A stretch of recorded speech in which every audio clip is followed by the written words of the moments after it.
Shalom Bapak Ibu, sahabat Galilea yang diberkati oleh Tuhan Yesus. Saudara, di akhir zaman ini, kehidupan orang percaya harus memiliki roh yang semakin hari semakin kuat.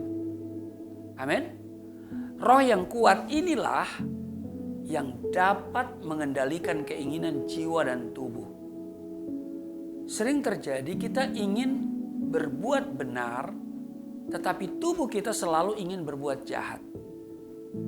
Antara roh dan tubuh seringkali selalu bertentangan. Seperti tertulis di dalam Roma pasalnya yang ke-7 ayat 21, 22 dan 23 dikatakan begini, jika aku menghendaki berbuat apa yang baik, yang jahat itu ada padaku. Sebab di dalam batinku aku suka akan hukum Allah, tetapi di dalam anggota-anggota tubuhku aku melihat hukum lain yang berjuang melawan hukum akal budiku dan membuat aku menjadi tawanan hukum dosa yang ada di dalam anggota-anggota tubuhku. Nah, sebelum kita melakukan yang benar, yang jahat sudah kita kerjakan. Sungguh keinginan tubuh itu tidak pernah sejalan dengan keinginan roh. Kita tahu bahwa orang yang hidup dalam daging tidak akan mungkin berkenan kepada Tuhan. Oleh karena itu, roh kita harus semakin kuat agar dapat mematikan keinginan daging dalam diri kita. Mari kita koreksi hidup kita, apakah selama ini kita lebih menuruti keinginan daging?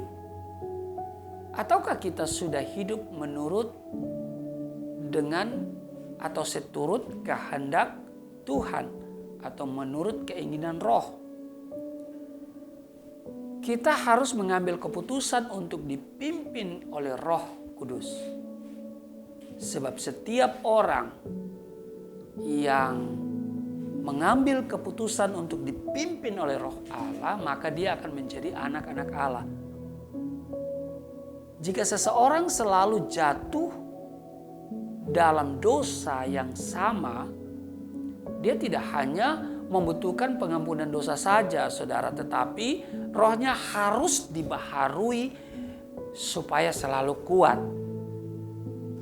Seseorang yang rohnya lemah akan selalu hidup dalam ketakutan, kekhawatiran, cemas, dan dipenuhi oleh pikiran-pikiran negatif. Nah, bagaimana supaya manusia roh kita semakin hari semakin kuat? Manusia roh kita harus diberi makanan firman Tuhan.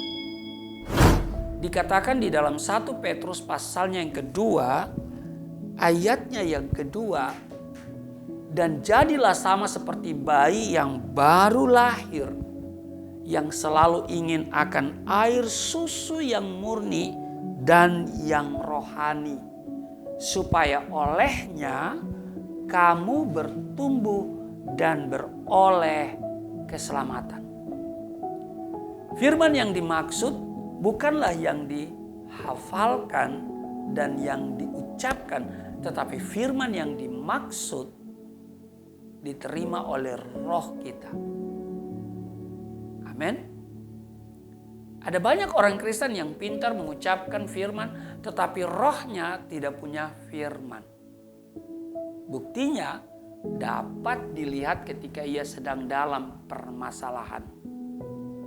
Dia mudah panik, stres, frustasi, kecewa, dan sebagainya.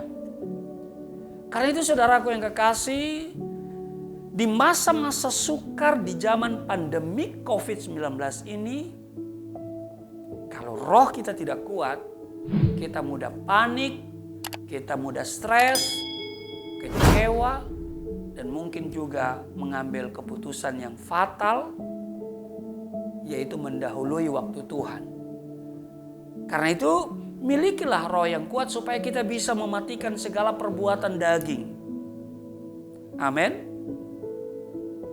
Kita mematikan seluruh keinginan-keinginan duniawi kita dan kita hidup oleh Roh, dipimpin oleh Roh Kudus, maka kita menjadi anak-anak Allah yang Alkitab katakan kita berhak menerima janji-janji Tuhan karena kita adalah ahli warisnya. Amin. Tuhan Yesus memberkati. Mari kita berdoa. Terima kasih Tuhan. Biarlah roh kami dari waktu ke waktu di hari-hari yang jahat dan sukar ini, roh kami semakin kuat, bertambah kuat. Karena kalau tidak menjadi kuat, kami akan mudah kecewa, stres, frustasi di masa-masa yang sukar ini. Roh Kudus menolong kami dan firman Tuhan kiranya akan selalu menjadi makanan rohani bagi kami untuk tubuh rohani kami. Sehingga tubuh rohani kami semakin cerdas dan kami semakin berkenan kepada Tuhan. Menjadi ahli warismu dan menerima janji-janjimu. Di dalam nama Tuhan Yesus. Haleluya. Amin.